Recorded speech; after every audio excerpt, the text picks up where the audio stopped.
लिख लिया? हो गया सबका? चलो पहले क्वेश्चन बताओ। फ्रेंच ओपन 2023 किसने जीता? नोवाक जोकोविच। अब नोवाक जोकोविच के बारे में जान लो थोड़ा सा। Who is he? सर्बिया के प्लेयर है वो। ठीक है, कहाँ से? सर्बिया से, यूरोप में। ठीक है, सर्बिया से वो प्लेयर है। और अब वो सबसे ज्यादा ग्रैंड स्लैम उनके नाम है। जैसे कि हमारे यहाँ पे ट्रॉफीज होती हैं क्रिकेट में, फुटबॉल में भी ट्रॉफीज होती हैं अलग अलग, ऐसे इसमें टेनिस में ट्रॉफीज नहीं होती, ओपन्स होते हैं। मतलब नाम जो रहता है ना ओपन रहता है। जैसे ऑस्ट्रेलियन ओपन हो गया, ये हो गया, अमेरिकन ओपन हो गया, नोवाक ये फ्रेंच ओपन हो गया। फ्रेंच ओपन नाम से ही पता चल रहा है, इसका मतलब कहाँ का होगा ये? फ्रांस में। ठीक है, कहाँ हुआ था ये गेम? पेरिस, फ्रांस की राजधानी पेरिस। ठीक है, पेरिस में हुआ था। तो नोवाक जोकोविच ने कौन सा ग्रैंड स्लैम जीता है? 23वां। ठीक है, अभी फिलहाल में इनका हुआ है। और स्पोर्ट्स से सीधे क्वेश्चन स्पोर्ट्स से भी आ जाते हैं। जैसे कि तुम्हें याद हो ओलंपिक में जब गोल्ड मेडल जीते थे नीरज चोपड़ा ने, तो ये नहीं पूछा था कि किसने जीता, क्योंकि वो तो सबको पता चल गया था कि किसने जीता।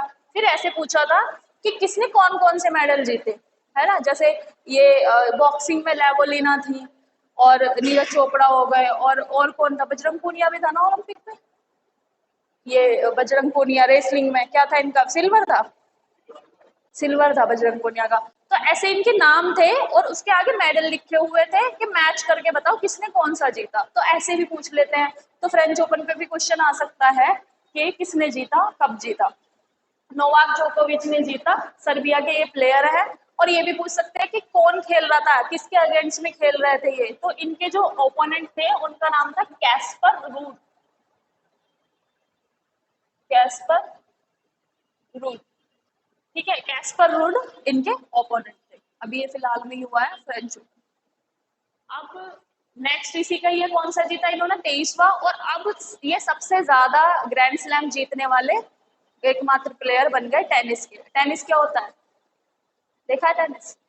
एक बैडमिंटन होता है, एक टेनिस होता है। बैडमिंटन और टेनिस में क्या डिफरेंस है?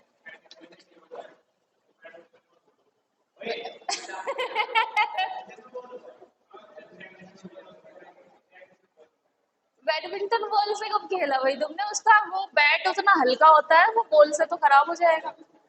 लॉन टेनिस में बॉल होती है जो ये टेनिस खेलते हैं। और एक दो दो तरह के टेनिस होते हैं, एक टेबल टेनिस, एक लॉन टेनिस। टेबल टेनिस जो टेबल पे खेलते हैं, ठीक है।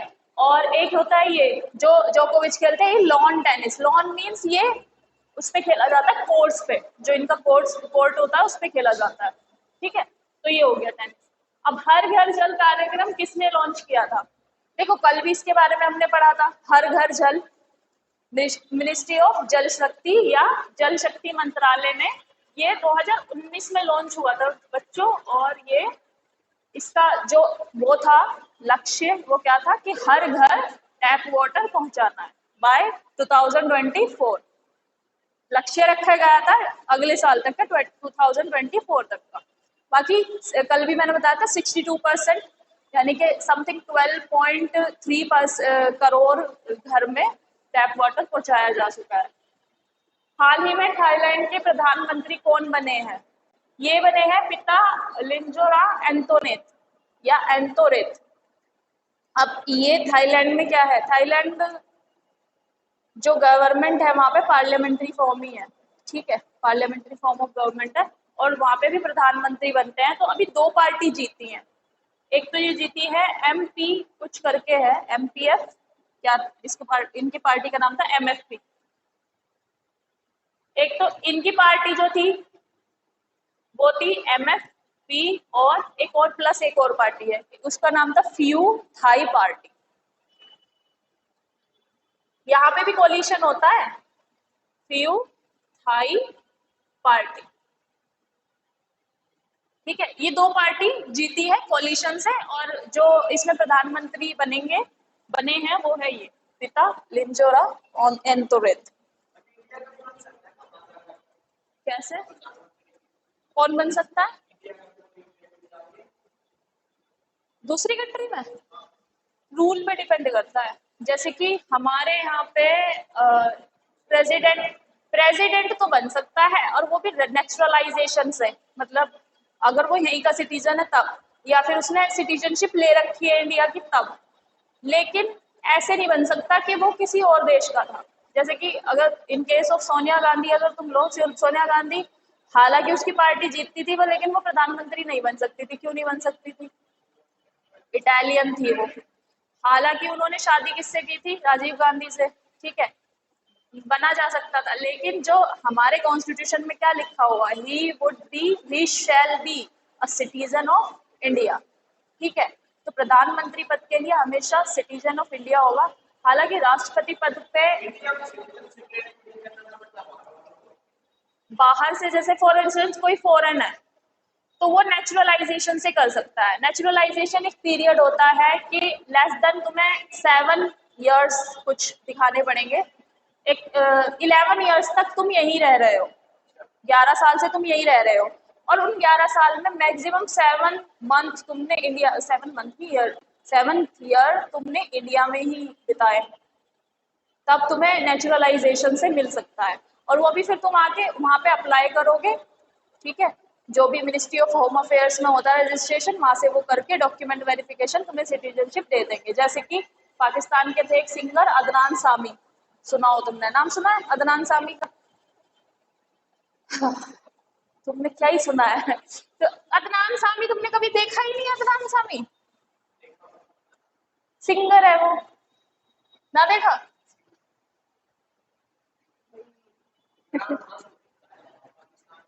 इमरान खान को तो सब जानते हैं। आतिफ असलम तो सुना होगा।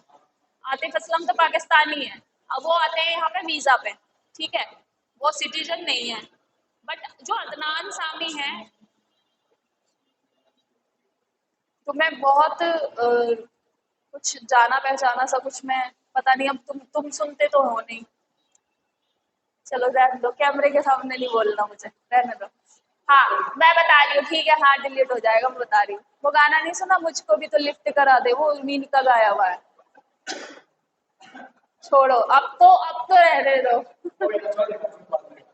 अदनान सामी सिंगर है जो रियलिटी शोज में भी आते हैं। उनका वेट पहले बहुत ज्यादा था, फिर वो हो गए, उन्होंने मतलब एक्सरसाइज वगैरह, पता नहीं सर्जरी कराई, नहीं तो उनका वेट बहुत ज्यादा था। और वो बहुत रिनाउंड सिंगर है इंडिया के, और भारी सी आवाज है उनकी। मुझे तो यही वाला याद है, लिफ्ट कराना। हाँ, ये वाला नहीं है तो कुछ ऐसे ही है। छोड़ो, तुम्हें ना बताना मुझे। अदनान सामी भी ये समझ लो पाकिस्तानी सिंगर हैं, हमारे इंडिया में उन्होंने काम किया है। काम करने के बाद उन्होंने, जब सीएए पे प्रोटेस्ट चल रहा था, याद है सिटीजनशिप अमेंडमेंट एक्ट आया था 2000 कितने में, 1920 के आसपास चल रहा था उसको प्रोटेस्ट। कोरोना से पहले चल रहा था ना प्रोटेस्ट, 19 के आसपास चल रहा था।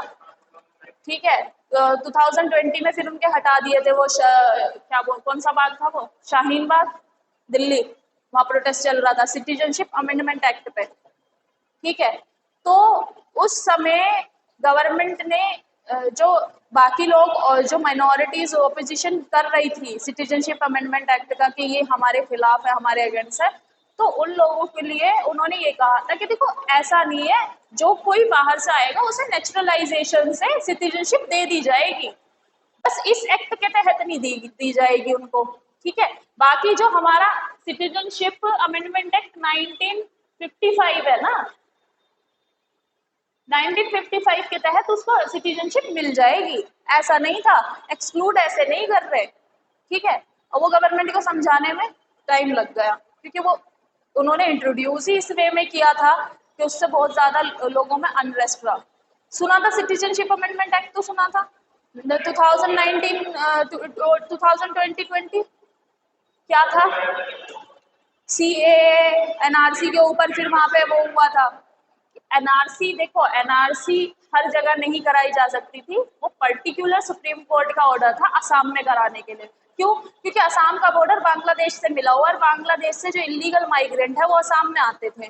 ठीक है, उन्हें रोकने के लिए वहां सुप्रीम कोर्ट ने कहा ठीक है, एनआरसी करवाओ, जो हमारे इंडियन सिटीजन है उनको एक्सक्लूड करो, और जो अनडॉक्यूमेंटेड है, जो नहीं है प्रूफ कर पाए सिटीजनशिप, उनको अलग कर दो।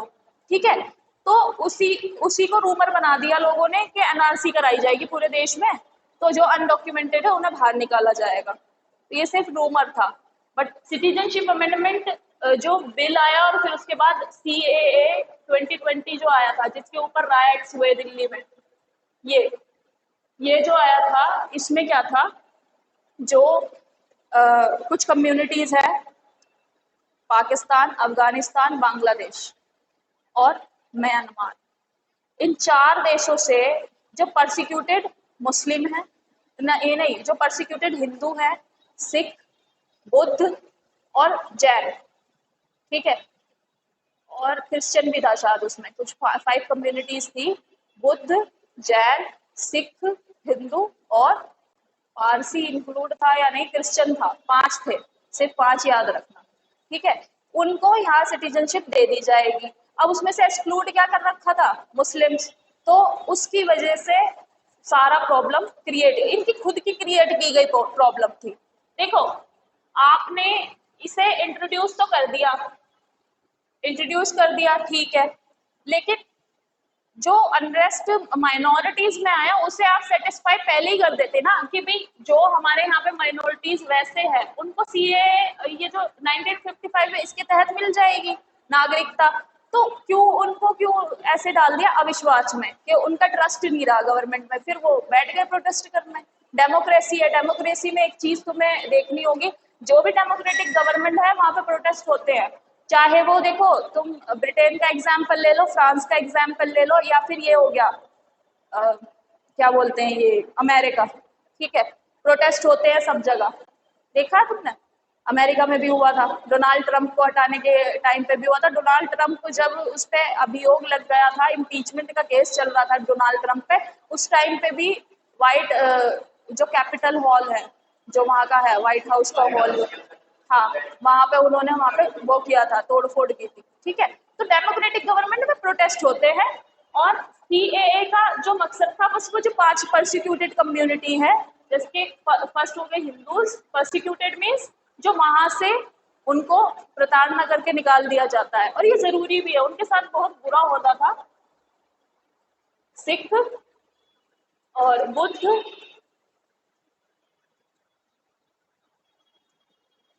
जैन और क्रिश्चियन।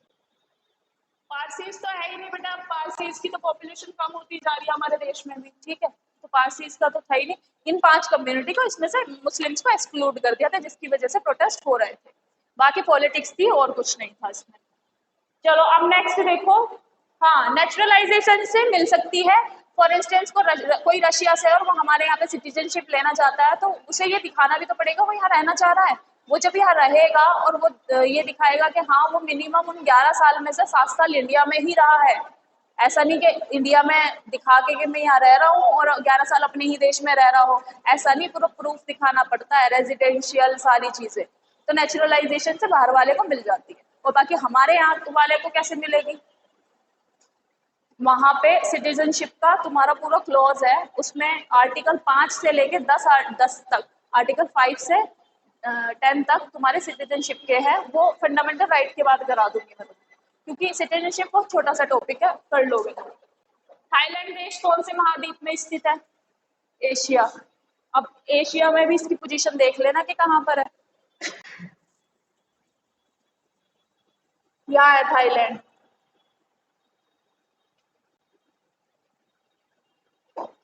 थाईलैंड, म्यांमार,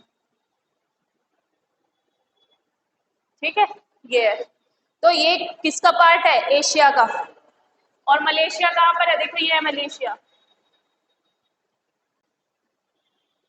याद रखा करो चीजें, मलेशिया, ठीक है, म्यांमार थाईलैंड है, मतलब आइलैंड, आइलैंड, हाँ मतलब आइलैंड है, चारों तरफ से पानी से घिरा हुआ है। सी लेवल बता तो रही थी, सी लेवल राइज हो रहा है, सी लेवल राइज हो रहा है, और जो छोटे छोटे आइलैंड हैं वो डूबने शुरू हो जाएंगे, कितनी भी कोशिश कर लेंगे, क्योंकि क्लाइमेट क्लाइमेट चेंज हो या कोई भी चीज हो, वो सारे रूल इंडिया के लिए होते हैं, यूरोपियन कंट्री अपने पे तो इम्पोज करती नहीं है। और देखो यूएस तो अपने आप ही अवहेलना करता है इन सब चीजों की, वो खुद अपनी इंडस्ट्रीज हो वो सारी चीजें रोकते नहीं है, और हमें कह देते हैं कि, लेकिन हमसे ज्यादा जो कार्बन एमिशन है यूरोपियन कंट्रीज और अमेरिका अकेला करता है, इतनी ज्यादा। तो क्लाइमेट चेंज का बर्डन हम पे लगा दिया जाता है कि ये लोग। चलो नेक्स्ट क्वेश्चन देखो, भारत के सीईए चीफ इकोनॉमिक एडवाइजर कौन है? ये है वी अनंथा विश्वनाथन। अब इकोनॉमिक एडवाइजर कौन होते हैं? देखो पॉलिसी मेकिंग में वैसे तो आरबीआई भी है, हमारी गवर्नमेंट ऑफ इंडिया भी है, और उसमें भी कौन सा? Finance ministry, ministry of finance, ठीक है। और जिसकी प्रेजेंट पे कौन है? वो अध्यक्ष निर्मला सीतारमन, ठीक है। हालांकि वो भी है, पर चीफ इकोनॉमिक एडवाइजर का जो काम होता है वो ये होता है कि पॉलिसी मेकिंग में अर्थव्यवस्था को कैसे तुम्हें बना के चलना है, कहाँ क्या इम्प्रूवमेंट करने हैं, वो ये एडवाइजर अपॉइंट किए जाते हैं बताने के लिए, ठीक है। फिर वर्तमान लोकसभा स्पीकर कौन है? ये है ओम बिरला, ये काफी फेमस है स्पीकर ओम बिरला। कौन होता है स्पीकर? जो पार्लियामेंट में जो सेशन होते हैं लोकसभा के,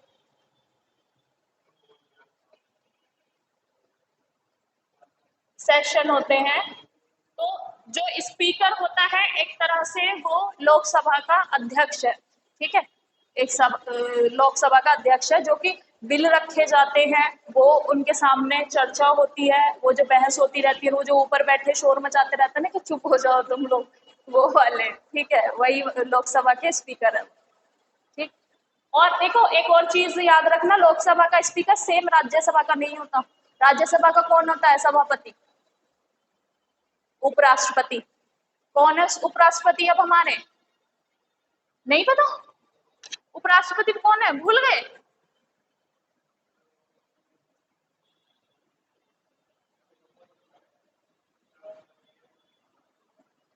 अभी नए कौन इलेक्ट हुए थे? क्या नाम था उनका?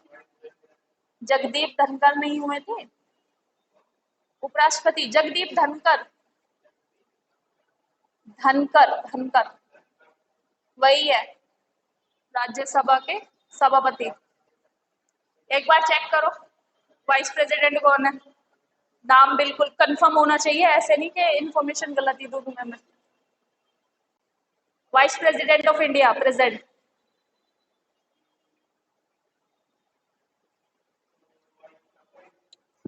वाइट प्रेसिडेंट लिख दिया, ठीक है। बोल रही थी ना मैं, वही है। तो जगदीप धनखड़ कौन है? राज्यसभा के सभापति। जो राज्यसभा में चर्चा होती है, डिस्कशन होता है किसी भी बिल को लेकर, लोकसभा के जो सभापति होते हैं वो स्पीकर होता है, और ओम बिरला, और जो उपराष्ट्रपति होते हैं वो राज्यसभा के होते हैं। अब देखो प्रश्न 8 है, न्यू डेवलपमेंट बैंक कब गठित हुआ था? एनडीबी, मैंने बताया था तुम्हें, एनडीबी किसका कौन सा बैंक है? ये ब्रिक्स नेशन का, जो ब्रिक्स है उस नेशन का ये बैंक है। अब ब्रिक्स कौन कौन है? ब्रिक्स में ब्राजील, रशिया, इंडिया, चाइना, ऐसे साउथ अमेरिका, और नहीं अफ्रीका, वो नहीं, साउथ अमेरिका नहीं, साउथ अफ्रीका, ठीक है। तो न्यू डेवलपमेंट बैंक 2014 में बना था, और ये ब्रिक्स नेशन का अपना एक बैंक है। न्यू डेवलपमेंट बैंक का मुख्यालय कहाँ स्थित है? ये शंघाई चीन में स्थित, ठीक है। अब एंड क्वेश्चन है, विश्व बाल मजदूर दिवस कब मनाया जाता है, या कब ऑब्जर्व किया जाता है? मनाया तो क्या ही जाएगा, ऑब्जर्व किया जाता है, क्योंकि ये 12 जून कल मनाया गया था, ठीक है। अब इस विश्व बाल मजदूर दिवस के तहत जो थीम रखा गया है वो है theme social justice for all and child labour. And child labour means child labour को खत्म कर, ठीक है।